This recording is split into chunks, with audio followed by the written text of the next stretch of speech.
Sholat itu telah kita uraikan di awal bahasan kita, punya 5 manfaat. Orang sholat itu pasti mendapatkan 5 manfaat ini. Jadi kalau orang sholat tidak mendapatkan 5 ini, atau 1 di antara 5, berarti sholatnya ada yang tidak tepat. Minimal 1 di antara 5 mesti dapat. Jadi kalau yang 5 ini apalagi berkumpul dalam diri kita, ini menunjukkan 100% sholat kita diterima oleh Allah Subhanahu wa taala. 1 di antara 5, alhamdulillah, ada penerimaan dari Allah Subhanahu wa taala. Yang bahaya itu kalau 1 pun dari 5 itu nggak ada yang dapat, maka ada yang salah dalam sholatnya. Ini menandakan belum diterima sholatnya oleh Allah Subhanahu wa taala. Nah, contoh yang pertama, misalnya Quran surah ke-29 ayat ke-45. Anda hafal salat, Anda hafal ayatnya insyaallah. Innas salata tanha 'anil fahsya. Sungguh salat yang benar itu, demikian cara menerjemahkannya. Sungguh salat yang benar itu saat ditunaikan, maka dampaknya akan mencegah pelakunya dari 2 sumber keburukan. Jadi sifat dan sikap buruk itu hanya 2 sumbernya. Kalau bukan fahsya itu mungkar. Fahsya itu keburukan yang datang lewat syahwat. Maaf ya, pornografi, porno aksi, LGBT, kata-kata jorok, gambar-gambar yang seperti itu fahsya namanya. Jadi kalau Anda sholat, Anda masih menikmati kata-kata yang kotor, tontonan-tontonan, gosip-gosip yang tidak jelas, gambar-gambar yang erotis, itu fahsya namanya. Jadi kalau orang nggak sholat, kata-katanya kotor, dia nggak sholat. Tapi kalau Anda sholat, tontonannya, ucapannya, pendengarannya menjurus kepada fahsya, ada yang salah dalam sholatnya. Ada yang salah. LGBT, yuk saya ajak Anda sadar lah, yuk, ayo sadar kembali. Kita doakan, kita bantu jadi manusia yang baik. Ya, jadi manusia yang baik, kita dorong jadi baik. Sayang itu artinya memberikan perhatian supaya sama-sama punya level kebaikan. Jadi kalau merasa kurang baik, jangan dipertahankan keburukan itu. Maaf ya, cuman setan yang mempertahankan keburukan. Karena beda manusia dengan setan salah, nggak kenal benar. Karena itu setan salah, nggak mau tobat. Kalau manusia itu salah dan tobat. Jadi kalau ada manusia salah nggak mau tobat, patut dipertanyakan dia manusia apa bukan? Itu rumusnya. Adam itu manusia salah, turun kalimat tobat. Quran surah 2 ayat 37. Tobat.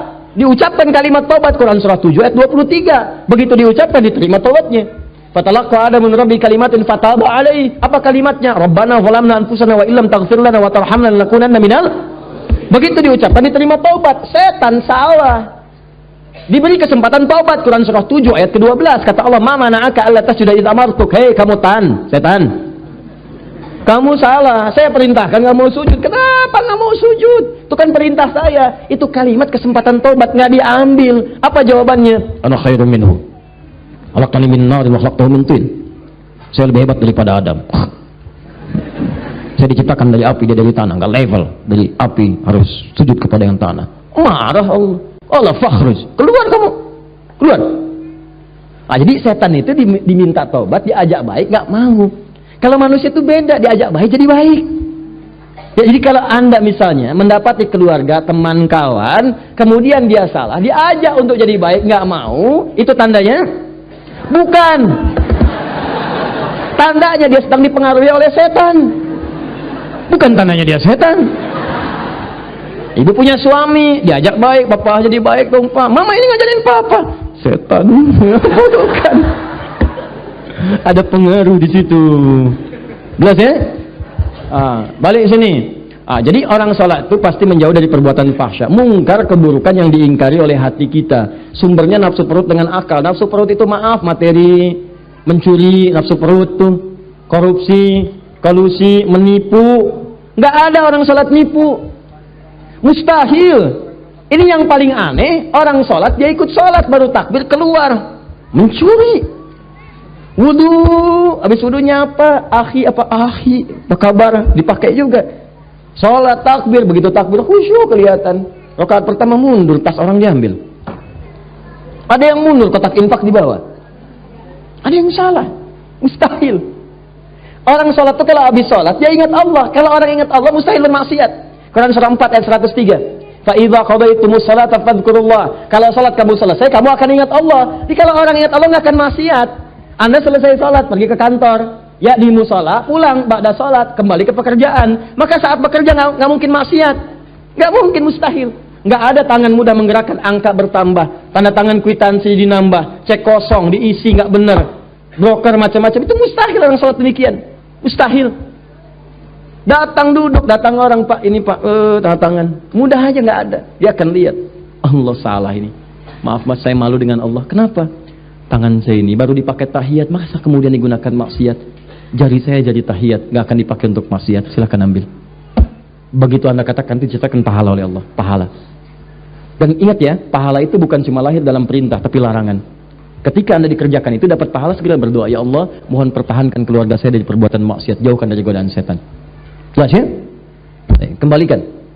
Nah ini cirinya. Jadi fahsya mungkar hilang.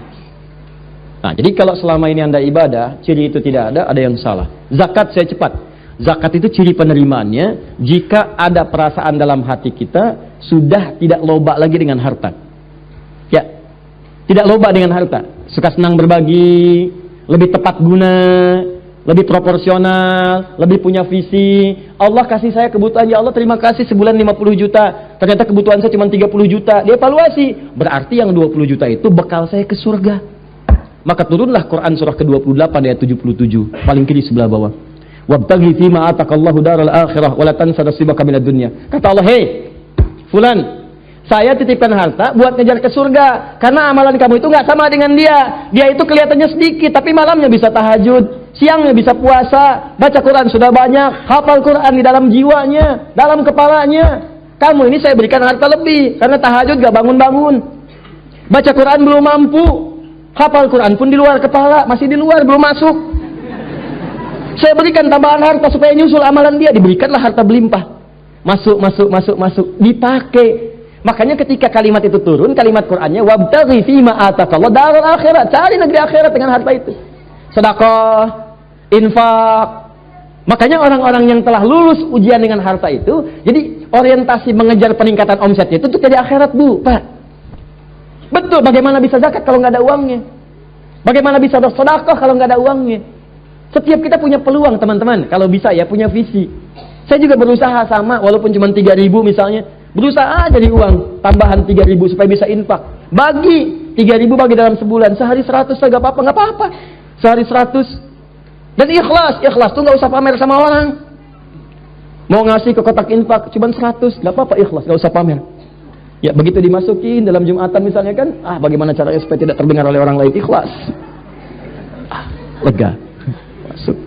Nggak apa-apa, Allah nggak akan lihat kok nilainya. Berdasarkan keikhlasannya diberikan apa yang mungkin orang lain tidak dapatkan itu. Jelas ya?